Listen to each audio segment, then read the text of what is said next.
கதைச்சோலை உறவுகளுக்கு வணக்கம். நான் உங்க தேவி. இப்ப நான் சொல்ல போற கதை மதிப்பிற்குரிய கோ அழகிரிசாமி அவர்கள் எழுதிய காற்று.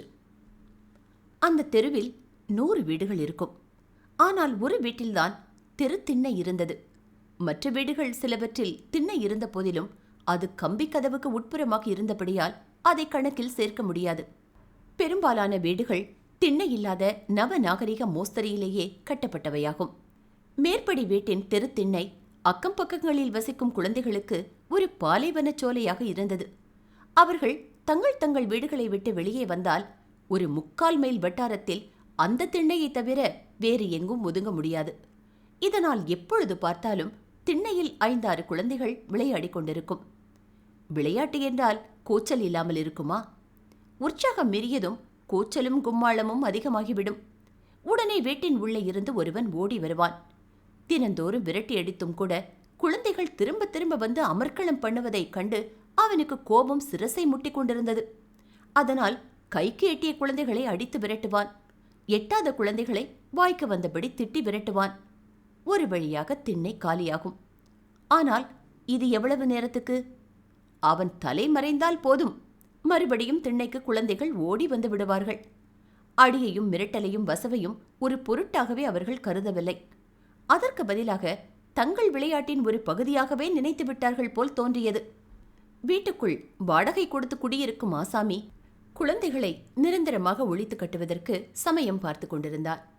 ஒரு குழந்தையாவது பயங்கரமாக கீழே இழுத்து போட்டு மூச்சு பேச்சு அற்று போகும் வரையில் மிதித்து துவைக்க வேண்டும் என்பது அவனது நீண்ட நாள் திட்டம். அவ்வாறு செய்தால் தன் கோபமும் தணிந்து சற்று ஆறுதல் பிறக்கும். 4-5 நாட்களுக்காவது குழந்தைகள் அந்த பக்கம் தலை காட்டாமல் இருப்பார்கள் என்று நினைத்தான். ஒரு நாள் அவனுக்கு வேலையில்லை. அதனால் வெளியே போக வேண்டிய அவசியமில்லாமல் வீட்டுக்குள்ளேயே உட்கார்ந்து கொண்டிருந்தான். சும்மா உட்கார்ந்திருக்கவில்லை. குழந்தைகள் எப்போது வரும் என்று ஆவலோடு எதிர்பார்த்து கொண்டுதான் உட்கார்ந்திருந்தான். உரிய காலத்தில் குழந்தைகள் வந்துவிட்டார்கள். வெறுமனே கைவீசிக் கொண்டு வந்தார்கள் 4 பேர். 2 சிறுமிகள் 2 கை குழந்தைகளையும் தூக்கிக் கொண்டு வந்தார்கள். குழந்தைகளை திண்ணையின் ஒரு மூலையில் விட்டார்கள். உடனே விளையாட்டும் ஆரம்பமாகிவிட்டது. அவர்கள் உலகத்தையே மறந்துவிட்டனர். சொல்ல முடியாத உற்சாகம். அவ்வப்போது தெருவே எதிரொலிக்கும்படியான சிரிப்பு, கைதட்டல். இப்படி தம்மை மறந்து ஆனந்தமாக விளையாடி கொண்டிருந்த சமயத்தில் சமயம் பார்த்து காத்திருந்த ஆசாமி புலி பாய்ச்சலாக பாய்ந்து வெளியே வந்தான். வந்த வேகத்தில் ஒரு சிறுவனை இடுப்பில் மிதித்து தெருவில் போய் விழும்படி தள்ளினான். ஒரு பெண் குழந்தையின் தலைமுடியை வலது கையால் எட்டி பிடித்தான். இதை பார்த்து மற்ற குழந்தைகள் ஒரே ஓட்டமாக ஓடி மறைந்து விட்டன. தெருவில் வந்து விழுந்த சிறுவன் அழுது கூப்பாடு போட்டுக்கொண்டே எழுந்து நொண்டி நொண்டி நடந்து கொண்டு தன் வீட்டுக்கு போய் சேர்ந்தான். குடித்தனக்கார ஆசாமி அந்த சிறுமியின் கூந்தலை வலது கையிலிருந்து இடது கைக்கு மாற்றினான். இனிமே இங்க வராத, இனிமே இங்க வராத என்று 10-15 தடவையாவது சொல்லியிருப்பான். ஒவ்வொரு தடவையும் குழந்தையின் கன்னத்தில் பொறி பறக்கும்படி அறை விழுந்து கொண்டிருந்தது. அந்த 5 வயது குழந்தை புத்தி பேதலித்து போய் அழக்கூட பிரங்க இன்றி முகத்தை ஒரு மாதிரி கோரமாக வைத்துக் கொண்டு நின்றது. தெருவோடு சென்ற ஒருவன் வந்து விலக்கியிராவிட்டால் குழந்தையின் மூச்சு நிற்கும் வரையிலும் அடி விழுந்திருக்கும். விடுதலை பெற்று தன் வீட்டை நோக்கி அடி எடுத்து வைத்த போதுதான் அதற்கு அடி வாங்கியிருக்கிறோம் என்ற ஞாபகம் வந்தது. அதைத் தொடர்ந்து கன்னம் எரியவும் ஆரம்பித்தது. உடனே ஓவென்று அழுது கொண்டு 4-5 வீடுகள் தள்ளி இருக்கும் தன் வீட்டுக்கு சென்றாள். அதற்குள் சிவந்து தடுப்பேறியிருந்த இடது கன்னம் வீங்கி இடது கண்ணும் தீக்கங்கு மாதிரி சிவந்து விட்டது. அவளுடைய அழுக்குரலை கேட்டு எதிரே ஓடி வந்து என்ன ஏது என்று விசாரித்த தாயிடம் அவள் விஷயத்தை சொல்லவில்லை. சொல்வதற்கு வார்த்தைகளை உருவாகவில்லை. அடியினால் ஏற்பட்ட அதிர்ச்சியும் அனுமதியில்லாமல் விளையாடப் போனதற்காக அம்மாவும் அடிப்பாள் என்ற பயமும் சேர்ந்து அவள் நாவை கட்டிவிட்டன. அவளால் அப்போது அழத்தான் முடிந்தது. சனியே, சொன்னாலும் நிக்காம தெருவுக்கு ஓடி ஓடி போகுதே, உனக்கு இதுவும் வேணும் இன்னும் வேணும் என்றாள் அம்மா. கூட விளையாடும் சிறுவர்களில் எவனாவது அடித்திருப்பான் என்பது அவள் எண்ணம். விஷயத்தை தெரிந்து கொள்ளலாம் என்று அவள் தெருவுக்கு வந்து 2 பக்கமும் திரும்பி பார்த்தாள்.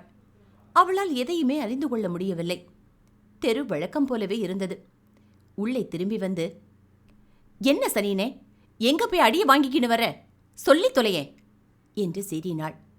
அப்பொழுதும் குழந்தையால் பேச முடியவில்லை. அப்பா வரட்டும், உன்னை தூணோடு சேர்த்து கட்டி வைக்க சொல்றேன். அப்பதான் நீ வீட்டில் கிடப்ப என்று சொல்லிக்கொண்டு தன் வலக்கையால் குழந்தையின் கூந்தலை பிடித்து தரதரவென்று உள்பக்கம் இழுத்து கொண்டு சென்றாள். உள்ளே கொண்டு போய் கைக்குழந்தையின் பக்கம் தள்ளிவிட்டு சமையற்கூடத்தின் புகைக்குள் மறைந்து விட்டாள் அம்மா. அவ்வளவில் சிறுமியின் பயமும் தெளிந்துவிட்டது. அழுகையையும் நிறுத்திவிட்டாள். அப்புறம் கைக்குழந்தைதான் புகையெரிச்சல் தாங்க முடியாமல் அழுது கொண்டிருந்தது. சிறுமி அதற்கு விளையாட்டு காட்டி அழுகையை நிறுத்த வேண்டும் என்றுதான் ஆசைப்பட்டாள். முயற்சியும் செய்தாள். ஆனால் குழந்தை அக்காளின் விளையாட்டைக் கண்டு ஏமாந்து விடவில்லை. அதற்கு உடம்பில் என்னென்னவோ கோளாறு. அப்புறம் இந்த ஆளை மறைக்கும் புகை வேறு. கண்கள் எரிந்து மூச்சும் திணறியது. வீட்டுக்குள்ளேயே சுற்றி சுழன்று வரும் புகைக்கு அந்த தாய், அந்த சிறுமி, இந்த கைக்குழந்தை ஆகிய மூவருடைய நாசி துவாரங்களைத் தவிர வேறு போக்கிடமில்லை. விளையாட்டு காட்ட முயன்ற சிறுமியும் புகையால் திணறினாள். தெருவுக்கு எப்பொழுது போவோம் என்றிருந்தது. இனி ஓடினால் அம்மா கழுத்தை முறித்து அடுப்பில் திணித்து விடுவாள் என்று எண்ணி அறையின் வாசற்பக்கத்துக்கு குழந்தையை இழுத்து கொண்டு வந்து கொஞ்சம் தாராளமாக சுவாசிக்க முயன்றாள். அங்கே பக்கத்து குடித்தனத்திலிருந்து புகை வந்து கொண்டிருந்தது. என்றாலும் அவ்வளவு கனத்த புகையல்ல. சிறுமிக்கு கொஞ்சம் ஆசுவாசமாக இருந்தது. அந்த சின்னஞ்சிறு முற்ற விளைக்கு மேலாக தெரியும் வானத்தை ஏக்கத்தோடு பார்த்து கொண்டு அப்படியே உட்கார்ந்து விட்டாள். அப்பொழுது அவள் மனம் உண்மையில் வானவெளியை நினைத்து ஏங்கவில்லை, திண்ணையை நினைத்துதான் ஏங்கியது. நாளை முதல் அந்த திண்ணைக்கு போக முடியாதே. போனால் கன்னம் வீங்கும்படியாக அடிவாங்க வேண்டுமே. வீடு திரும்பினால் அம்மா அடிப்பாளே. இனி என்ன செய்வது? எப்படி உயிர் வாழ்வது என்று அந்த தன் 5வது பிராயத்திலே எதிர்காலத்தை எண்ணி அவள் கவலைப்பட்டு கொண்டிருந்தாள். திண்ணை என்றால் அவள் நடக்க தெரிந்த நாளிலிருந்து அவளுக்கு காற்றும் வெளிச்சமும் கொடுத்து வாழ்க்கை இன்பத்தை அளித்து வந்த திண்ணை அது. இப்பொழுது அதுவும் போய்விட்டது. இனி திண்ணையும் இல்லை, காற்றும் இல்லை.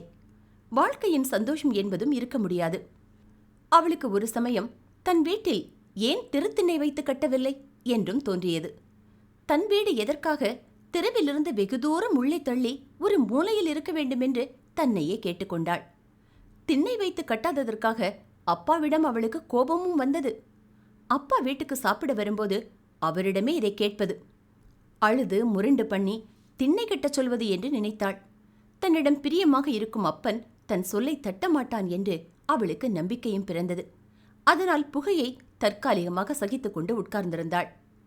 கற்பகத்தின் தகப்பன் வேதகிரி வாயையும் வயிற்றையும் கட்டி பழகியவன் தானே ஒழிய எந்த காலத்திலும் திண்ணை கட்டியவன் அல்ல. வருஷம் 365 நாளும் தினம் தவறாமல் ஒருவேளை சாப்பாடின்றே பட்டினி கிடக்கிறான். 14 வருஷ சேவைக்குப் பிறகு இப்பொழுது அவன் வாங்கும் சம்பளம் 48 ரூபாய். மந்தை வெளியின் ஒரு கோடியில் தன் வீட்டுக்கு 3 பல்லாங்கு தூரத்திலேயே ஒரு சிறு ஜவுளி கடையில் ஒரு சிப்பந்தியாக வேலை செய்து வருகிறான். சம்பளத்தில் 10 ரூபாய் வீட்டு வாடகைக்கு போய்விடும். ஆம், 10 ரூபாய் வாடகை.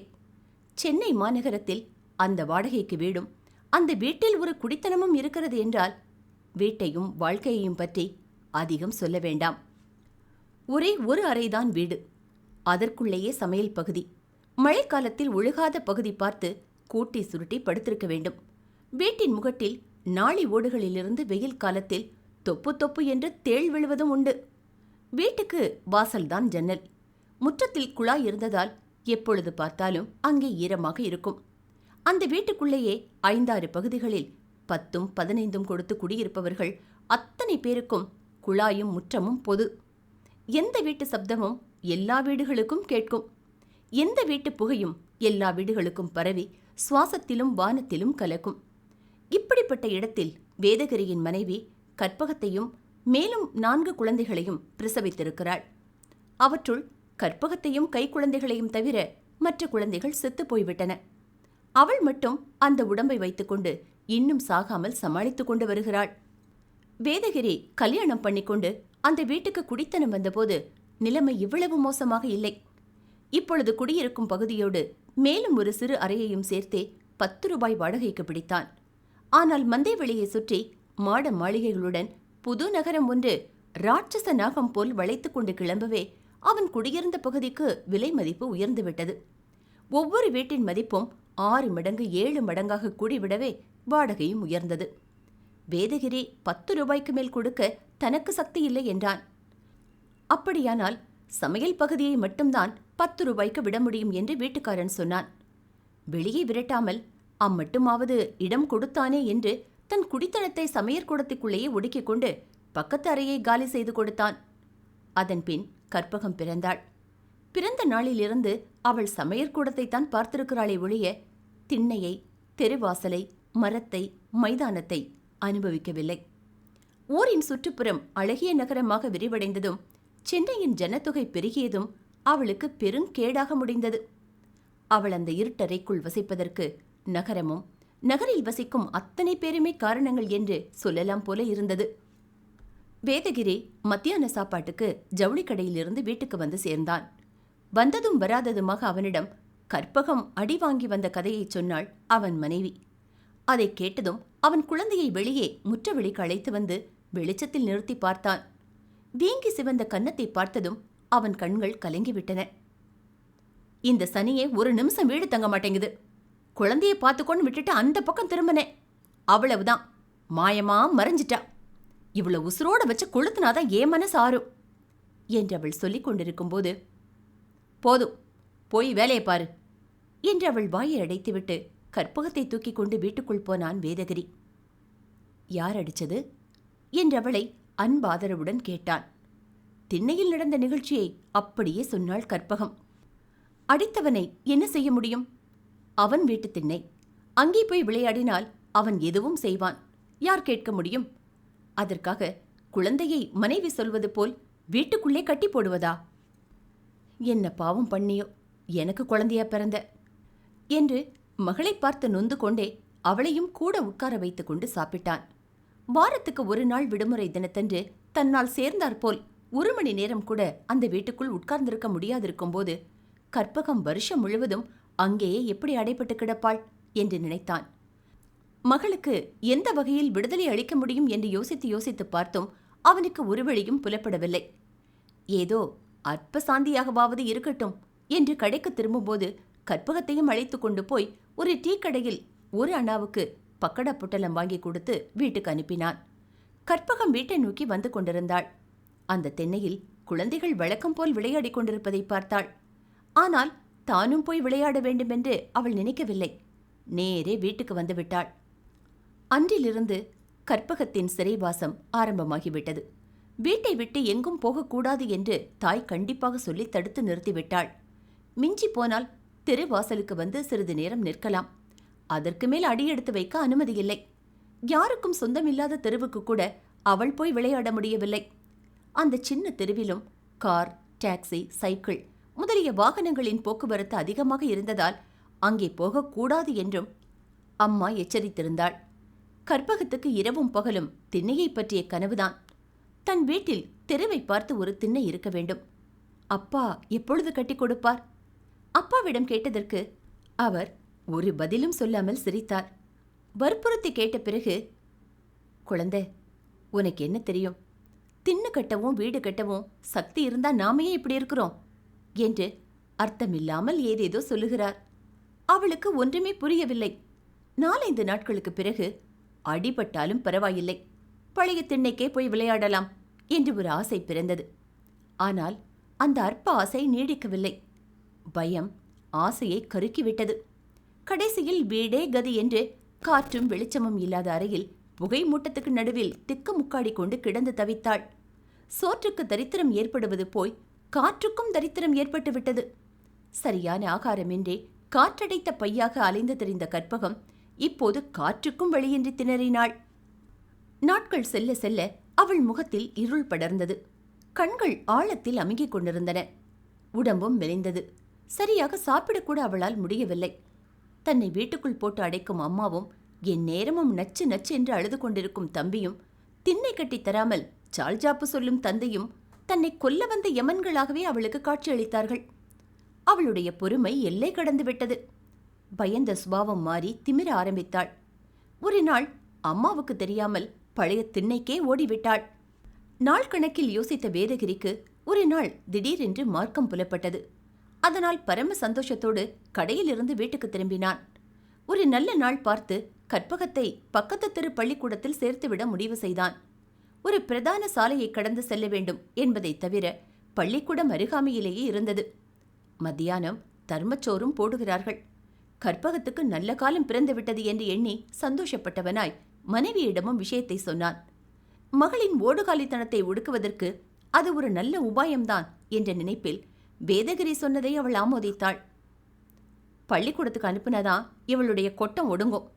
எந்த நேரமும் இதுக்கு யாரால காவல் காக்க முடியும்? அப்படியாவது தொலையட்டும் என்றாள் மனைவி. நல்ல நாளில் கற்பகத்தை பள்ளிக்கூடத்துக்கு அழைத்து கொண்டு போனான் வேதகிரி. கற்பகத்தை ஒரு மாணவியாக சேர்த்து கொண்டார்கள். பிரவேச கட்டணத்துக்காக ₹1 செலவாயிற்று, வேறு செலவில்லை. நாளைந்த நாளில் புத்தகம் வாங்கி தருவதாக ஆசிரியரிடம் சொன்னான் வேதகிரி. அப்புறம் கற்பகத்தை பார்த்து, பள்ளிக்கூடம் விட்டதும் நேரா வீட்டுக்கு வரணும். பக்கத்து வீட்டு பசங்களோட வந்துரு. ரோட்ல காரு பஸ் போகும், பார்த்து வரணும் கற்பகம் என்று சொல்லிவிட்டு கடைக்கு போய் சேர்ந்தான். கற்பகத்தின் வாழ்வில் உண்மையிலேயே ஒரு புது யுகம் ஆரம்பமாகிவிட்டது. விடுமுறை நாட்களில் கூட பள்ளிக்கூடம் போனால் தேவலை என்று நினைத்தாள். வீட்டில் திண்ணை இல்லாத குறை அவளுக்கு அப்பொழுது குறையாகவே படவில்லை. குறித்த நேரத்தில் பள்ளிக்கூடம் போய் குறித்த நேரத்தில் வீட்டுக்கு வந்து கொண்டிருந்தாள். ஒரு பெரிய பிரச்சனை தீர்ந்தது என்று தாயும் தகப்பனும் மூச்சு விட்டார்கள். புதியதாக கிடைத்த விடுதலையினால் கற்பகத்தின் உற்சாகம் பொங்கி வழிந்தது. பள்ளிக்கூடம் போவது என்பது அவளுக்கு ஒரு இன்ப போதையாகவே இருந்தது. 5 மணிக்கு பள்ளிக்கூடம் விட்டதும் நேரே வீட்டுக்கு வராமல் எங்காவது தெருவில் சுற்றித் திரியலாம் என்று தினமும் ஆசைப்படுவாள். கஷ்டத்திலிருந்து நீங்கி சுகம் பெற்றதும் சுகத்தை மென்மேலும் பெருக்குவதற்கே அவள் உள்ளம் விரும்பியது. இந்த நிலையில் ஒரு நாள் அவளுக்கு பழைய ஞாபகம் ஒன்று வந்தது. 7-8 மாதங்களுக்கு முன் தன்னை அப்பாவும் அம்மாவும் சாந்தோம் கடற்கரைக்கு அழைத்து சென்றதையும், ஓடியாடி விளையாடுவதற்கு அங்கே கண்ணு கெட்டிய தூரம் வரையிலும் இடம் இருந்ததையும், குழு குழு என்று காற்று வீசிக் கொண்டிருந்ததையும் நினைவு கூர்ந்தாள். அவளுக்கு தெரிந்த வரையில் சாந்தோம் கடற்கரை ஒன்றுதான் வாழ்க்கைக்கு ஏற்ற லட்சிய உறைவிடமாக இருந்தது. அங்கே குறுக்குச் சுவர்கள் இல்லை. எவ்வளவு தூரம் போனாலும் எங்கே விளையாடினாலும் அடிப்பாரும் தடுப்பாரும் இல்லை. புகை என்பதோ அறவே கிடையாது. அதற்கு பதிலாக காற்றும் சுகமும் வேண்டிய மட்டும் இருந்தன. இதையெல்லாம் எண்ணி பார்த்த கற்பகம் பள்ளிக்கூடம் எப்பொழுது விடும் என்று ஆவலோடு காத்து கொண்டிருந்தாள். மணிச்சத்தம் கேட்டதோ இல்லையோ, முதல் குழந்தையாக புத்தகப்பையுடன் வெளியே ஓடி வந்தாள். பக்கத்து வீட்டு குழந்தைகளுக்கு தெரியாத வண்ணம் தெருவில் இறங்கி பிரதான சாலையை பார்த்து அதை வேகமாக நடந்தாள். சாலைக்கு வந்து சேர்ந்ததும் மூளை திரும்பி கடற்கரையை லட்சியமாக கொண்டு நடக்கத் தொடங்கினாள். தன்னை யாரும் பார்க்கவில்லை என்ற துணிவு ஒரு புறம், சாலையின் இரு மருங்கிலும் கண்ணுக்கு இனிய கட்டிடங்கள் நின்ற அழகு ஒரு புறம். இதனால் சாவதானமாக நடந்து தெருக்காட்சியை அணு அணுவாக ரசித்துக் கொண்டு சென்றாள். கண்ணில் பட்ட ஒவ்வொன்றுமே அழகாக, கவர்ச்சியாக, அதிசயமாக இருந்தது. எத்தனை மாடி வீடுகள், எத்தனை மரங்கள், எத்தனை பூஞ்செடிகள், பிரம்மாண்டமாக ஓடும் பஸ்கள்தான் எத்தனை! இந்த கண்காட்சியை தன் பெற்றோர் தினமும் தன்னை அழைத்து வந்து காட்டாததற்காக அவர்களை கடிந்து கொண்டாள். தனக்கு அப்பாவோ அம்மாவோ இல்லாமல் இருந்தால் தன்னிச்சையாக சாலையில் சுற்றித் திரியலாம் அல்லவா என்று நினைத்தாள். நிதானமாக நடந்து போய்க் கொண்டிருந்தாள் கற்பகம். ஒரு பங்களாவின் வாசலில் பூத்து வெளிக்கம்பியின் இடைவெளி வழியாக தெரிந்த செந்நிற பூ ஒன்றை கையை விட்டு பறித்தாள். சொல்ல முடியாத ஆனந்தம். அவளுக்கு அந்த சாலை முழுவதுமே சொந்தமாகிவிட்டது போன்ற உணர்ச்சி பிறந்தது. உலகம் என்ற ஒன்றை பற்றி அவளுக்கு தெரியாது. தெரிந்திருந்தால் அதுவும் தனக்கு சொந்தம் என்றே கருதியிருப்பாள். கற்பகம் நடந்து கொண்டே இருந்தாள். 4 திசைகளையும் அவள் கண்கள் துளாவிக் கொண்டிருந்தன. இதனால் எதிரிலோ பக்கத்திலோ வரும் யாரையும் எதையும் அவள் கவனிக்கவில்லை. அரை பர்லாங் தூரத்தை கடக்கவில்லை. அதற்குள்ளேயே கற்பகத்தின் நடை நின்றுவிட்டது. நடை மட்டுமல்லாமல் மூச்சும் நின்றுவிட்டது. ஒரு பெரிய லாரியில் அடிபட்டு அந்த க்ஷணத்திலேயே செத்து போய்விட்டாள். உருச்சிதைந்து நடு சாலையில் இரத்தத்திலே கிடந்தாள் கற்பகம். சுற்றிலும் கூட்டம் கூடிவிட்டது. வாகன போக்குவரத்து ஸ்தம்பித்து விட்டது. எல்லோரும் கற்பகத்தின் பிணத்தை பார்த்து துக்கித்தார்கள், இரக்கப்பட்டார்கள். கேவலம் அவள் பிணமாகிவிட்டதைத்தான் அவர்களால் பார்க்க முடிந்தது. அதே சமயத்தில் அவள் தன் வாழ்நாளெல்லாம் ஆசைப்பட்ட காற்றாகவும் ஆகிவிட்டாள் என்பது யாருக்கு தெரியும்? இத்துடன் காற்று என்கிற சிறுகதை நிறைவு பெறுகிறது. மீண்டும் இணையலாம் மற்றொரு பதிவில். நன்றி.